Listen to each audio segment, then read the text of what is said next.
Welcome back to my channel. आज हम micro economics की यूनिट 5 देखेंगे, जिसमें हम मार्केट की फॉर्म्स वगैरह को स्टडी करेंगे। इस वीडियो में हम परफेक्ट कंपटीशन को भी पढ़ेंगे, जिसमें हम 3 सिचुएशन को बहुत डिटेल में स्टडी करेंगे, जिसमें सुपर नॉर्मल प्रॉफिट, लॉस, ये सब स्टडी करेंगे। तो लास्ट तक देखना, जिससे आपको कोई डाउट ना हो, और अगर डाउट होता है तो कमेंट बॉक्स में ज़रूर पूछना। अब देखते हैं कि मार्केट क्या होता है। तो मार्केट का मतलब होता है कि ऐसा अरेंजमेंट जहाँ पे बायर्स और सेलर दोनों साथ में आते हैं, कांटेक्ट में आते हैं, और वो क्या करते हैं, गुड्स को सेल और परचेज करते हैं। So there are 4 types of market. First one है ओलिगोपोली मार्केट, सेकेंड है परफेक्ट कॉम्पिटिशन, थर्ड है monopoly, and the fourth one is monopolistic market. Perfect competition एक ऐसा फॉर्म ऑफ मार्केट है जहाँ पे लार्ज नंबर ऑफ क्या है, बायर्स एंड सेलर। ठीक है, तो सबसे पहली कंडीशन क्या आती है, large number of buyer and sellers. और इस टाइप के मार्केट में होमोजीनियस प्रोडक्ट को बेचा जाता है। परफेक्ट कंपटीशन में कोई भी एक इंडिविजुअल और बायर, उसका कोई भी कंट्रोल नहीं होता प्राइस के ऊपर। जो प्राइस है वो कौन डिटरमाइन करता है, market demand and supply. So market demand and supply क्या करता है, प्राइस को डिटरमाइन करता है। कोई भी इंडिविजुअल बायर और सेलर, उसका कोई कंट्रोल नहीं होता प्राइस के ऊपर। अब हम देखते हैं features of perfect competition. So first one है लार्ज नंबर ऑफ फर्म्स और सेलर्स। परफेक्ट कंपटीशन में जो फर्म्स होते हैं और जो सेलर्स होते हैं वो इतने ज़्यादा लार्ज नंबर में होते हैं कि अगर कोई इसमें से जो इंडिविजुअल सेलर है वो पर्टिकुलर कमोडिटी के गुड्स की सप्लाई को इंक्रीज या डिक्रीज कर भी लेते हैं, तब भी इनकी जो मार्केट सप्लाई है उसके ऊपर कोई इन्फ्लुएंस नहीं पड़ता। बहुत कम चांस होते हैं कि इन्फ्लुएंस हो रहा है। इसलिए जो इंडिविजुअल फर्म है उसका कोई कंट्रोल नहीं होता प्राइस के ऊपर। इसलिए परफेक्ट कंपटीशन में जो फर्म होते हैं वो प्राइस टेकर होते हैं, ना कि प्राइस मेकर। सेकेंड पॉइंट है लार्ज नंबर ऑफ बायर्स। तो नंबर ऑफ बायर्स इतने ज़्यादा होते हैं, तो अगर एक बंदा जाके मना बोल रहा है कि मैं इस गुड को परचेज नहीं करूँगा, तो बाकी सब तो करेंगे ना, तो उसकी जो टोटल मार्केट डिमांड है उसके ऊपर कोई भी इन्फ्लुएंस नहीं पड़ता। Now our third feature is homogeneous product. इसमें क्या होता है, जो प्रोडक्ट होता है वो सेम होता है, साइज में, कलर में, शेप में, यूज़ में। ये एक दूसरे के सब्स्टिट्यूट भी होते हैं। अब फोर्थ पॉइंट है परफेक्ट नॉलेज।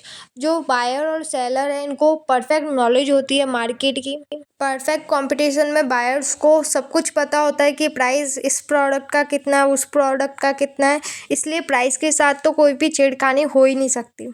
जैसे मान लो कि मैं जा रही हूँ दुकान पे और एक नोटबुक खरीद रही हूँ जिसका प्राइस है 50, तो हम जब मैं दूसरी दुकान पे जाऊंगी तो उसका प्राइस कितना रहेगा, 50 ही रहेगा। सो फिफ्थ पॉइंट है free entry and exit of firm. Perfect competition में किसी भी तरीके का कोई भी रेस्ट्रिक्शन नहीं होता।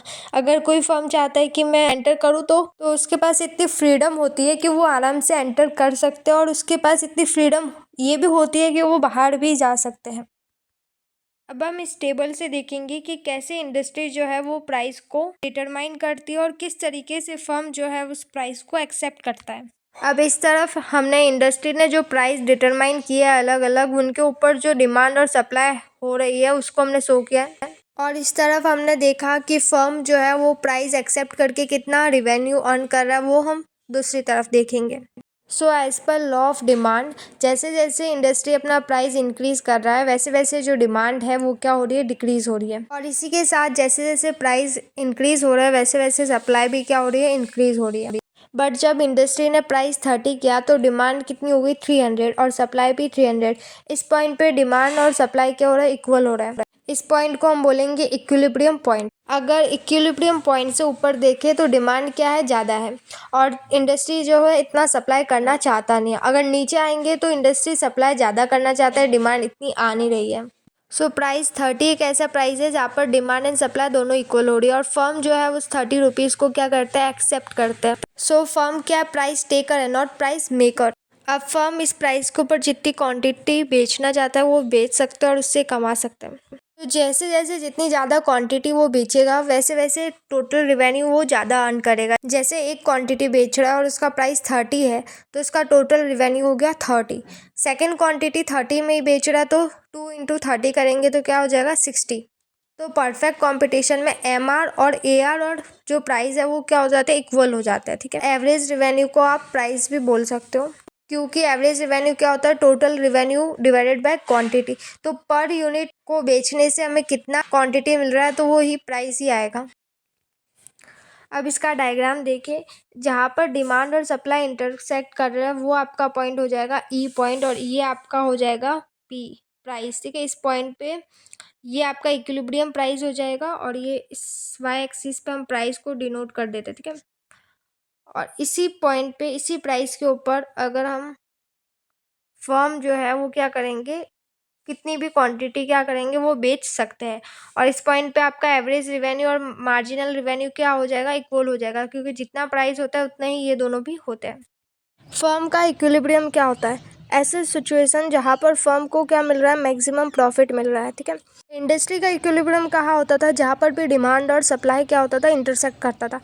बट फर्म की इक्विलिब्रियम में हम डिमांड और सप्लाई को कंसिडर नहीं करते, क्योंकि डिमांड एंड सप्लाई तो मार्केट के हाथ में, बट फर्म तो क्या करता है, जो भी प्राइस होता है उसको एक्सेप्ट करता है, और फर्म का काम क्या, उस प्राइस को एक्सेप्ट करके डिटरमाइन करना कि मुझे कितना आउटपुट बेचना है जिससे मेरा रिसोर्सेज का फुल्ली यूटिलाइज हो और मुझे मैक्सिमम प्रॉफिट मिले।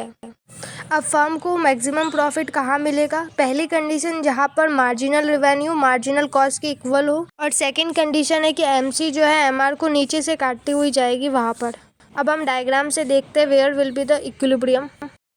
देखो, एक्स एक्सिस पे तो हमने लिया है आउटपुट, और वाई एक्सिस पे हमने क्या लिया है, रिवेन्यू और कॉस्ट। परफेक्ट कंपटीशन में जो ओपी प्राइस है वो हमें कौन देता है, इंडस्ट्री देती है, और इस प्राइस पे हमारा क्या होता है, एआर और एमआर क्या होता है, इक्वल होता है।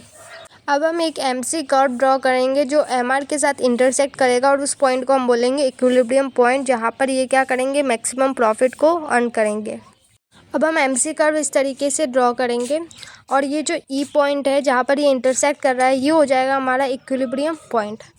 अब ये जो कर्व है ये एमआर को यहाँ पर भी इंटरसेक्ट कर रहा है, इस पॉइंट पर भी इंटरसेक्ट कर रहा है, बट ये पॉइंट हम कंसिडर नहीं करेंगे, क्योंकि यहाँ पे जो आउटपुट है वो क्या कर रहा है, कम प्रोड्यूस कर रहा है, और उस वाले पॉइंट पे ज़्यादा आउटपुट प्रोड्यूस कर रहा है और ज़्यादा प्रॉफिट भी मिलेगा, क्योंकि फर्म को ज़्यादा आउटपुट प्रोड्यूस करने में ही फ़ायदा है। फर्म क्या कर रहा है, ओपी प्राइस पे ओ क्यू क्या कर रहा है, आउटपुट प्रोड्यूस कर रहा है।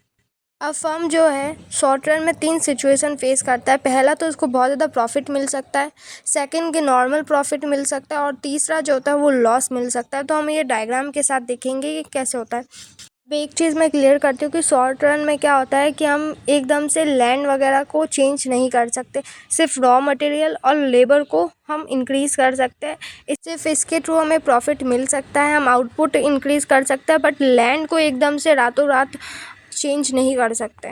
शॉर्ट रन और लॉन्ग रन के ऊपर मेरा वीडियो भी है, आप देख सकते हो इस लिंक के ऊपर जाकर। अब हम इन तीनों सिचुएशन को डायग्राम के साथ समझते हैं। अब हमें सुपर नॉर्मल प्रॉफिट चाहिए, तो इसके लिए हमें क्या कंडीशन फुलफिल करनी है कि एवरेज रिवेन्यू एवरेज कॉस्ट से क्या हो, ज़्यादा हो। तो अब हमने एक्स एक्सिस पे तो ले लिया है आउटपुट, वाई एक्सिस पे हमने लिया है रिवेन्यू एंड कॉस्ट। अब हम एक एमसी कर्व ड्रॉ करेंगे जो इंटरसेक्ट करेगा एमआर के साथ, किस पॉइंट पे, ई पॉइंट के ऊपर, वो हमारा क्या होगा, इक्विलिब्रियम पॉइंट। अब हम एक एवरेज कॉस्ट का कर्व बनाएंगे जो एमसी को मिनिमम पॉइंट से कट करके निकलेगा।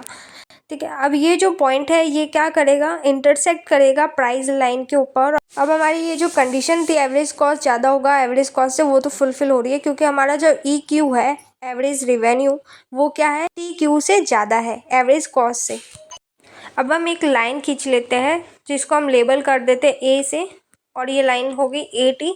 अब इतना जो एरिया है ये हमारा क्या हो गया, सुपर नॉर्मल प्रॉफिट मिल रहा है हमें इतना।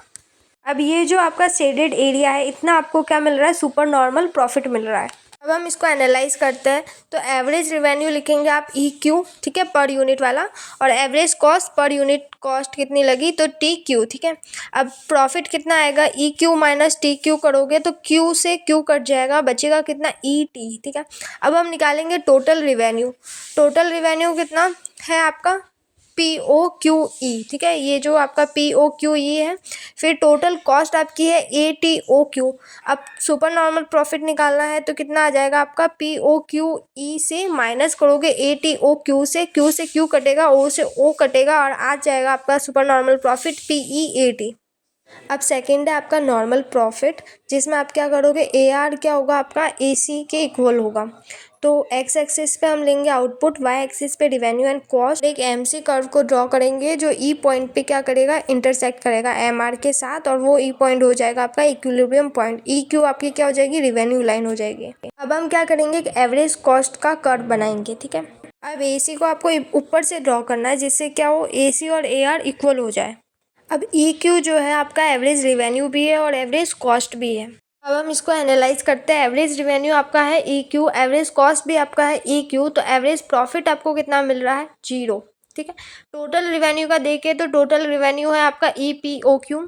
टोटल कॉस्ट है आपका EQOP। ई से ई कट रहा है, P से P कट रहा है, O से O कट रहा है और Q से Q कट रहा है, तो कितना आ गया, 0। तो नॉर्मल प्रॉफिट क्या है आपका, 0। अब हम परफेक्ट कंपटीशन में लॉस की सिचुएशन देखते हैं। सो एक्स एक्सिस पे हमने आउटपुट ले लिया, वाई एक्सिस पे हमने रिवेन्यू एंड कॉस्ट लिया। MC कर्व को ड्रॉ, जिस पॉइंट पे MC कर्व MR के साथ इंटरसेक्ट कर रहा है वो पॉइंट हो गया आपका इक्विलिब्रियम पॉइंट। अब हम क्या करेंगे, एक AC कर्व को ड्रॉ करेंगे। एक AC कर्व को ड्रॉ करेंगे। ये मैंने अपनी नोटबुक में ड्रॉ किया है, यहाँ पर मैं दिखा देती हूँ आपको। इस तरीके से आपको ड्रॉ करना है AC कर्व। फिर आपकी ये जो प्राइस लाइन है उसको आप क्या करोगे, ऊपर तक लेके जाओगे। जैसे ये जो आपकी रिवेन्यू लाइन है ना, उसको क्या करोगे, ऊपर तक लेके जाओगे और जहाँ पर आपकी AC कर्व है वहाँ तक आपको लेके जाना है। ओके, फिर आपको नाम देना है यहाँ पे T। फिर आपको AT लाइन ड्रॉ करनी है ऐसे, और ये जो पूरा एरिया है ये क्या होगा, आपका लॉस दिखाएगा।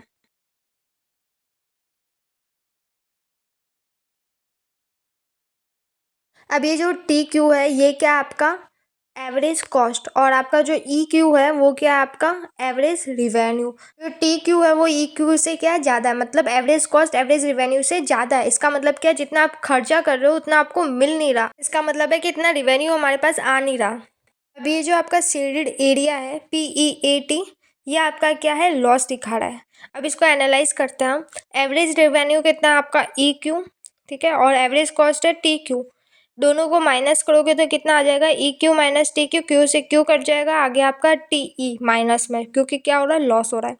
टोटल रिवेन्यू देखें तो OPEQ लेंगे और टोटल कॉस्ट है आपका OATQ। O से O कट जाएगा, Q से Q कट जाएगा, बचा कितना, PEAT, वो भी नेगेटिव में क्योंकि लॉस हो रहा है। सो ये आपका क्या है, लॉस दिखा रहा है। अब हमने तीनों सिचुएशन शॉर्ट रन की देख ली है। लॉन्ग रन का जो वीडियो है वो मैं नेक्स्ट पार्ट में बनाऊंगी। और इतना लास्ट तक आप वीडियो देख रहे हो तो बिना सब्सक्राइब किए, शेयर किए, लाइक किए और कमेंट किए बिल्कुल मत जाना। कमेंट बॉक्स में मुझे एक चीज़ का आंसर बताना कि जब आप लॉन्ग रन कर्व बनाते हो तो आपको कौन सी सिचुएशन देखने को मिलती है। क्या आपको नॉर्मल प्रॉफिट की सिचुएशन देखने को मिलती है, क्या सुपर नॉर्मल प्रॉफिट की, या फिर आपको लॉस की। इन तीनों में से एक ही सिचुएशन देखने को मिलेगी, बट आप बताओ कि कौन सी देखने को मिलेगी। अगर इसका आपको सेकंड पार्ट देखना है तो सब्सक्राइब करके जाना, बेल आइकन को प्रेस करना, जिससे जब भी मेरा न्यू वीडियो आए आपको पता पड़ जाए।